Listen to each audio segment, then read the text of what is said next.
What is going on, everybody? It's me, Trent, from Trent's Record. You know, back from a long hiatus there. Just wanted to take a break. Sometimes making videos can feel like a chore, and I just didn't want it to feel like that anymore. So I took a break. Still collecting, don't get me wrong. I'll always be collecting. But took a break. I'm just out here living, chilling with Bowie. You know, it's summertime, so starting to get more into the camping and fishing mode, and that's what I really like to do in the summertime. Doesn't mean I'm still not looking, always on eBay. I'm always checking like antique stores whenever I go somewhere. I love going to antique stores, and I love looking for records at them because you never know what you'll find. But, it's been good. I'm not sure if I'll resume making videos right now just because it is summertime, but possibly later this year I'll resume at a more so on a schedule. We'll see. But I thought I would do a little update.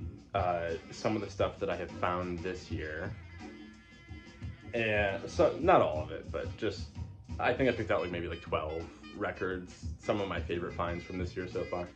So last year I left off at the end of the year, so this is a good little update video then. Another update is that I did cut my hair. It's looking a little shaggy now, but I cut it, I don't know, maybe a month or two ago. Just kind of did it one day. Donated my hair. Everyone should do that if you got long hair and you cut it. Anyways, with the new year, I kind of really started to shift my focus more. I'm sure you could see it even in my videos. It's just become more jazz leaning, which is still the case to this day. I've still got that big jazz bug in me. So a lot of this is jazz. I got a couple soul albums in here as well. A couple big ones that I knocked off my list. But the rest is jazz and a fair amount of blue notes in here. I mean, it's not all blue notes. I didn't want it to be just a blue note video. But I thought we would start off with what's playing. This is one of my favorite finds of this year so far. I got this off Discogs for one specific reason, besides loving the album, of course, but this is an audition copy of Love Bug by Reuben Wilson. One of my favorite funky soul jazz albums, from the late 60s Blue Note output. It's just so damn good. I mean, you've got Reuben Wilson on organ, Lee Morgan on trumpet, George Coleman on sax, Grant Green on guitar, and Leo Morris on the sticks. If you don't know who Leo Morris is, it's Idris Muhammad before he converted to Islam. Just killer. Couple great covers on here, extend out a bit. The soloing is just amazing. It's grade A on here from top to bottom. I think everybody is fantastic, and I absolutely love this album. Check it out if you don't know it. Might have done a what do they call it? A classic record? Not a classic record. I don't know. Whatever the affordable blue notes are. I think they did one of those. I can't remember what that series is called, to be honest with you. I think it's a classic series or something, but I also know there's classic records. I don't know. The next option, I don't know why I said option. I mean, I guess it is an option if I decide to pick it, but the next album that I want to talk about is one that I was looking for a clean copy of for quite some time, and it proved to be a lot more difficult than I expected it to be. I used to have a copy, sold it a long time ago. Finally found another one of these. I was looking online, I was looking in person, and I just could not find a copy of this. I found a couple really torched copies, but this is a nice clean one. And that is Smokin' at the Half Note by the Wynton Kelly Trio with Wes Montgomery. This is an original deep groove mono on Verve, which I later found out is kind of a rare variant of the album. The deep groove portion is. But, I mean, it's one of the most, just burning jazz albums there is. Everyone on here is just cooking the whole time. It's fantastic. If you haven't heard it, listen to it. If you have heard it and you've, put off getting a copy, you need to get a copy. It's a classic. It's not talked about as much as, some other records, but it's just as good as any of them. You need a copy. Another one of my my favorite funky soul jazz albums is this one. A little backstory is my friend Twan and I went down to visit our friend Ilya Pisman, the one and only, in Portland. And we were just doing digging the whole day. The first store we went to, we got tipped off by Ilya that they had gotten some good jazz in recently. Lo and behold, they had a bunch of good jazz that we both wanted a lot of.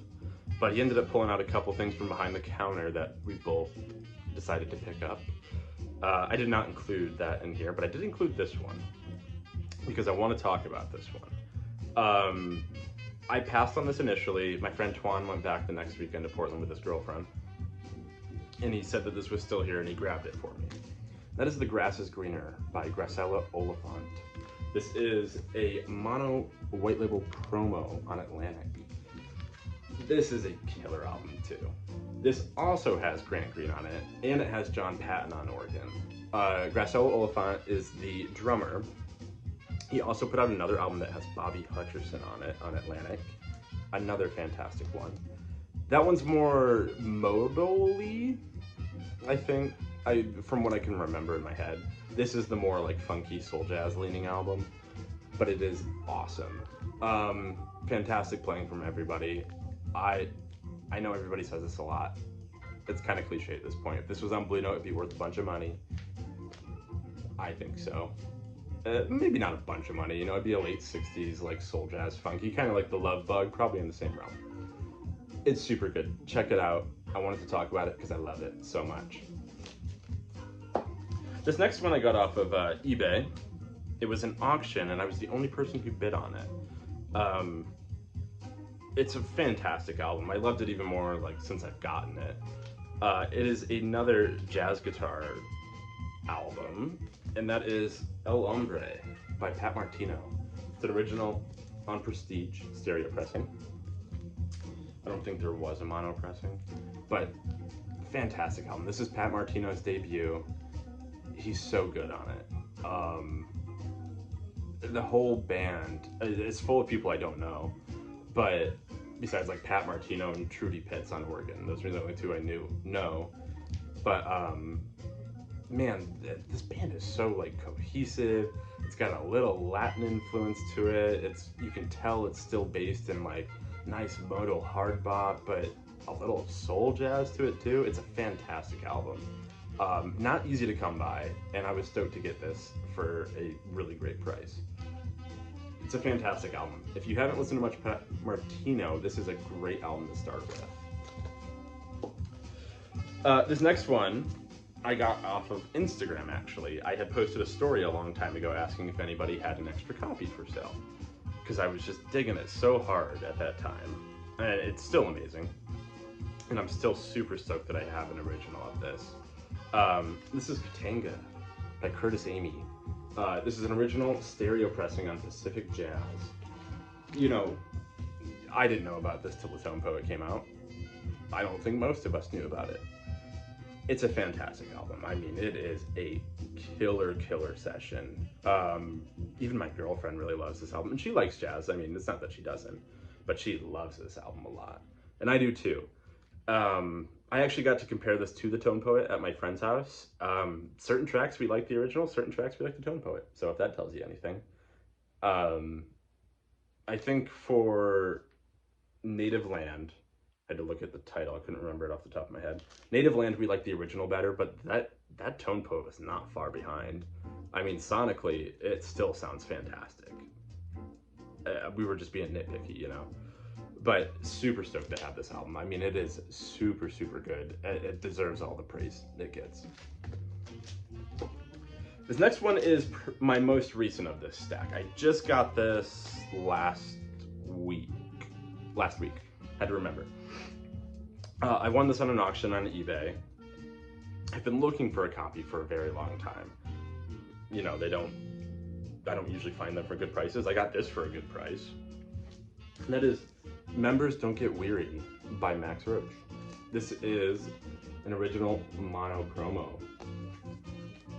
Fantastic album. Just got reissued like a year or two ago. maybe Pure Pleasure, I don't quite remember. But sadly, the promo sticker got ripped off. Whatever, that's fine, because I'm gonna keep this jacket for one reason. You know, I can't verify this, but it's supposed to be signed by Gary Bartz. It says "Peace and Love, Gary Bartz." I don't know if that's 100% true, but I like to believe it, and I'm gonna keep it for that reason. Fantastic album, though. Still very straight ahead. It's not too out there or anything like that. I mean, it's a fantastic band. I mean, you've got just Max Roach doing what he really did great in the late 60s, which was kind of bring a subtle soulness to kind of hard bop modal jazz. It's a fantastic album. You gotta check it out. Members Don't Get Weary. Hard one to get an original of, that's for sure. You know, like I said, I had been looking for a copy for quite some time, and that was the first, probably one of the first affordable ones that I had come across. Happy to have it. I mean, super cool. Okay, next up is a couple soul albums to kind of take a break from the jazz. After that, I've got some big ones to show. This is another recent one for me. I traded with Ilya for this. He had a second copy of this. Another one I've been looking for forever, and that is Joey by Little Beaver on Cat Records. This was a sealed copy. He had 2 sealed copies, but I have been trying to find a copy of this forever. Even online, it's really hard to get a copy. They just never come up, really, ever. I think like the only ones that are up there are like over in Europe, and I just don't want to pay the shipping. Killer soul album. I know it's not everybody's favorite, especially with Party Down, but I absolutely love this album. I love Little Beaver's playing. It is so just like subtly funky, but it's got such a jazz like root to it, and it's great. Over just some really hard funk, you know. The title track, Joey, is just killer. I love Little Beaver. If you don't know him, check him out. It's funky, but very soulful and kind of jazzy. Next up, and then we've got 1, 2, 3, 4, 5 left. Found this actually at a garage sale of a local seller. He does sell records. I went with my friend Tuan. It was local, like I said. We didn't find like anything else, but this was in there, and I really was not expecting to pay the kind of money that I did for this. Or, I mean, I was happy to pay the money for it because it was still a good price, but I wasn't expecting to spend that much money that day is what I'm trying to say. But I could not pass this up, and Tuan even told me that I could not pass this up. And that is What's Going On by Marvin Gaye. Now I know, you're like, really, the money? It is a white label promo. Super rare. I never thought I would see one. Even Tuan agreed with this. I probably will never see another one again. And this comes from CKLW, which was based in Windsor, Ontario, which is maybe an hour or less from where I'm actually from, in Toledo, Ohio. So it served the Detroit area, and it also served the Toledo area. So I think it's cool that this copy could have been played out to the people in Toledo, Ohio, where I'm from. I mean, maybe my dad heard it over the radio, you know? I just think that's super cool. It's a crazy, like, coincidence, kind of. Especially when it's based that close to Detroit, which is where, you know, Tomla and Motown is based out of. Super, super cool. White label promo, What's Going On? We'll never see another copy. I also compared this with an original and the Bernie Grundman cut. I really loved the Bernie Grundman cut. That was my first time hearing it. I thought it was amazing. This sounds thin compared to it. I still love the way it sounds on my setup, but if I were to go over to my buddy's house, I'd be like, let's listen to that Bernie Grundman. That thing sounds amazing. It's still awesome. I'm super stoked to have it. It's a classic. Okay, 1, 2, 3, 4, 5. 4 of those are Blue Notes, so we'll get our fill. This one I got because a follower on Instagram actually sent me a link to this. It was a sale on Facebook, This guy was helping liquidate some stuff for Purdue University and their radio station, WBAA. It was the first time he had put stuff up. He wanted to gauge interest in it. And I saw that this was there. I asked about it. He said it's still there. I think I paid maybe like 15 bucks less. I made him an offer. That's Idle Moments by Grant Green. Now this is a 67 Liberty, I believe. It's got some writing on, you know, the label, and then some writing on the back, and it also used to have a sticker here that I got off. It's super clean. I was just stoked to have a very clean, relatively early copy of it. It's fantastic. It's got Van Gelder on it. We all know this one. Not much to say. Okay, this next one is actually not a Blue Note, but it is one I wanted to show because it was also another record that I had been trying to find for quite some time. And that is Giant Steps by John Coltrane. Now this is an original Deep Groove Atlantic label, Black Atlantic label. Now, this is not the best copy in the world. It's got quite a few marks on it. None are deep, so, you know, there's no popping, there's no skipping, but it's crackly for sure. I paid a good price for it. Like, I got a good deal on it for what it is. The cover is actually really, really nice. I was very surprised by that, but, you know, I couldn't pass up the opportunity to pay what I paid for this. I mean, I'll just tell you, I paid $100 for this. Compared to the other prices that this goes for in similar condition, I thought it was a great deal, and I just had to have it. Still looking for an upgrade. I doubt I'll find one cheaply. Who knows? But so this is my copy for now. It's a classic. It's Giant Steps. I mean, it is like the template for jazz in the 60s. Okay, on to the 3 Blue Notes. This is another one I traded Ilya for. I actually traded my copy of Yesterday's Children for this.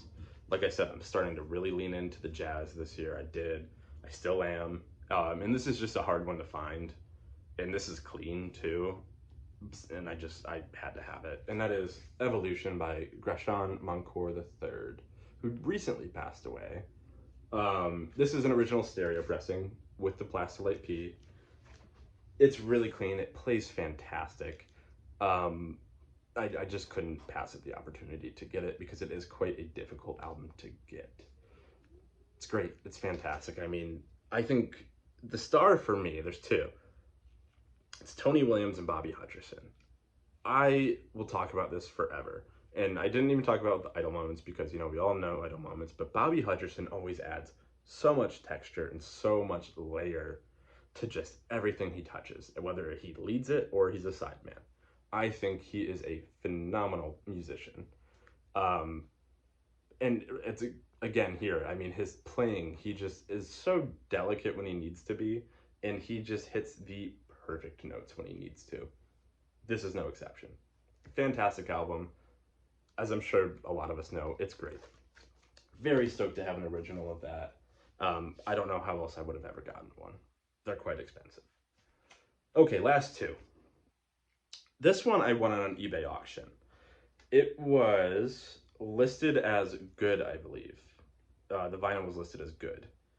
And I think that the cover was listed as like a G+ or something. I took a chance on it. I paid a really low price. I knew who the seller was. I knew that they sometimes tend to be pretty conservative in their grading, and so that's how I was able to get this one. I'm gonna take a sip real quick. So I got it. I was so surprised, very pleasantly surprised, that this actually plays pretty damn good. One factor is because of when it came out and the vinyl that was used, and another is that they just graded it very conservatively, and that is Sonny Rollins, A Night at the Village Vanguard, Blue Note 1581, an original mono. And honestly, like, this cover, I think like this rip is like the worst thing about it. Other than that, I mean, like, there's a little rip back here, but it is a solid cover. And then, you know, this being a 50s Blue Note, it's got some wear right here. You can't feel that. It's got some more wear, but it plays great. I was super, super stoked. I really thought this was going to be like, you know, how Zamrock records get, and very crackly and everything like that. But I was very pleasantly surprised by it. It's probably my best score of the year. I paid less than $40 for this. Um, so I would probably easily say my best score of the year. I did score some, you know, some expensive 45s and stuff for really cheap, but something that I really care about, I think this is the best one. Okay, it's the last one. This one I got from my friend Aaron. I actually had a Liberty copy of Basra by Pete LaRocca that I bought from another local friend, and I traded that to him for this. Now, my whole reasoning behind doing this, because this is not a top copy, was I thought it would be easier to get a copy of Basra back compared to a copy of this. I don't know how else I would ever get a copy of this unless, you know, I just decided one day to spend a bunch of money that I should not be spending. And so I did it because I just thought it would be good to have this in my collection. And that is Soul Station by Hank Mobley. This is an original, deep groove, mono. Like I said, not the best copy by any means. I'll be the first to admit that. It's crackly, but it still plays great. It still plays pretty strong. I mean, you can hear all of the players. It's not like it's drowned out, but I just couldn't pass up the opportunity to get it. It's Soul Station. I mean, it's one of the Blue Note albums, so I had to do it. And you know what? Maybe I get older, maybe I can afford a better copy then, and then maybe this will go to a better home. I don't know, but it's sticking around for a long, long time. I know that much. Okay, that's about it. Those are some of my favorite finds of this year so far. I'll see you when I see you, everybody. See you guys.